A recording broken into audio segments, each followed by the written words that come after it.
In the heart of a relentless American city, a man named Jack lived in a state of perpetual almost.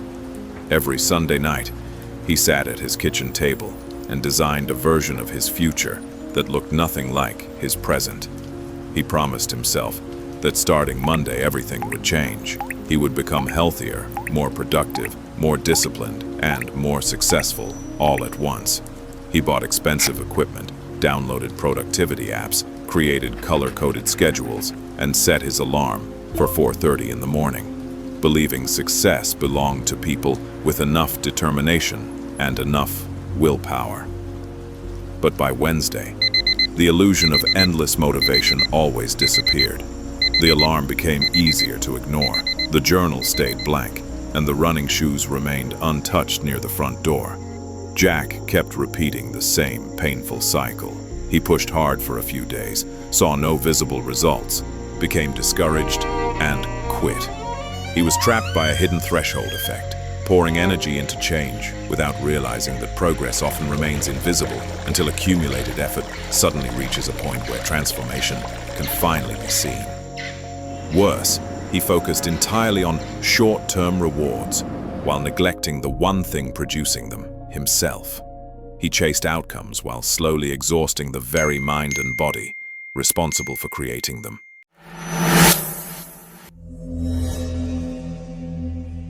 His workdays became a storm of notifications, emails, messages, meetings, and constant reactions. From the outside, he looked busy, but beneath all the movement, very little meaningful work was happening. He had fallen into a state of surface-level busyness. The constant switching created a mental carryover fog. Even when Jack tried to focus, fragments of previous tasks stayed active in his mind. Half his attention remained trapped inside unfinished conversations, social media notifications, and worries that had nothing to do with the present moment. He spent most of his energy inside a reaction loop, worrying about things he could never fully control. Other people's opinions, office politics, market fluctuations, and events beyond his influence. Over time, silence became uncomfortable, deep concentration became difficult, and without realizing it, Jack slowly lost his ability to remain present long enough to create something meaningful. One afternoon, he had an uncomfortable realization. His problem was not a lack of intelligence, talent, or discipline. His design itself was broken. For years, he believed change required giant action. But now he discovered a different idea. Lasting transformation rarely begins with massive effort. It begins with tiny actions repeated long enough to grow beyond what anyone notices. He learned a simple truth. Actions become easier when desire, simplicity, and timing work together. Since motivation could not always be trusted, Jack focused on simplicity. Instead of writing an entire chapter, he committed to writing one sentence. Instead of running 5 miles, he promised himself only to put on his shoes and step outside. The tasks became so small they felt impossible to avoid, and for the first time, he stopped fighting himself. He followed the path of least resistance instead of trying to overpower it.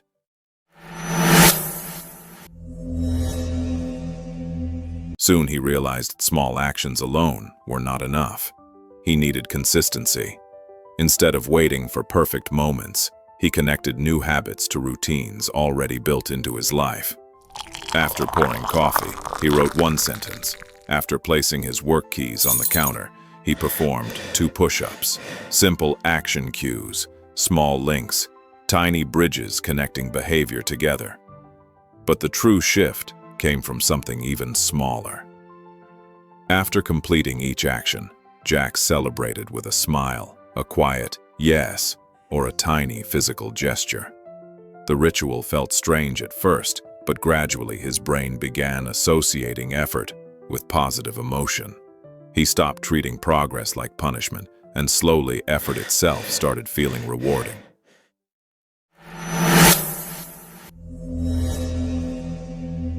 As his routine strengthened, Jack realized good intentions could not survive inside a bad environment, so he redesigned the world around him. He charged his phone in the kitchen instead of beside his bed. He removed distractions before they could make decisions for him. He created a structured work rhythm where the first 90 minutes of every morning belonged only to his most important task.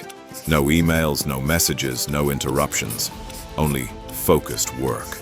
He protected those hours fiercely because he realized attention was not unlimited.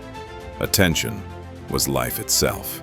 Gradually, he escaped constant urgency mode and entered an intentional growth zone where planning mattered more than reacting. For the first time in years, his days felt directed instead of accidental.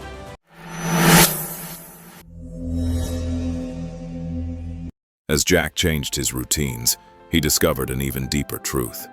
Real transformation was not external, it was internal.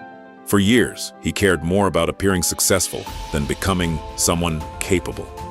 Now he adopted an identity-first mindset. He stopped saying, "I'm trying to become a writer," and started saying, "I am a writer." Not because of results, but because of repeated action. Every sentence became strengthening evidence for the identity he was building. Every small action reinforced who he believed he was becoming. Jack realized that internal victories always come before external ones. He also discovered a powerful freedom. Between what happens to us and how we respond, there exists a space, and inside that space lives choice.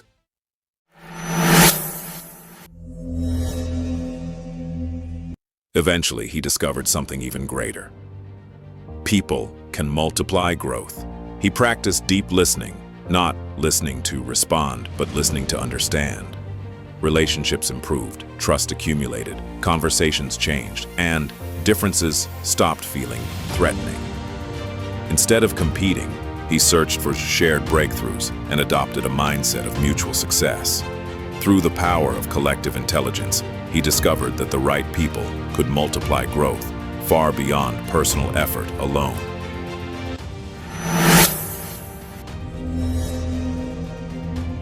Years later, Jack barely recognized the man he once was. The tiny actions that once seemed insignificant had quietly transformed his entire life. Not through dramatic moments, not through bursts of motivation, but through steady accumulation. Invisible progress had finally become visible, and unlike before, Jack had not simply reached a destination. He had built a system, a foundation capable of sustaining growth. He practiced continuous renewal, strengthening his body, mind, relationships, and inner life. Eventually, he understood the secret he had spent years searching for.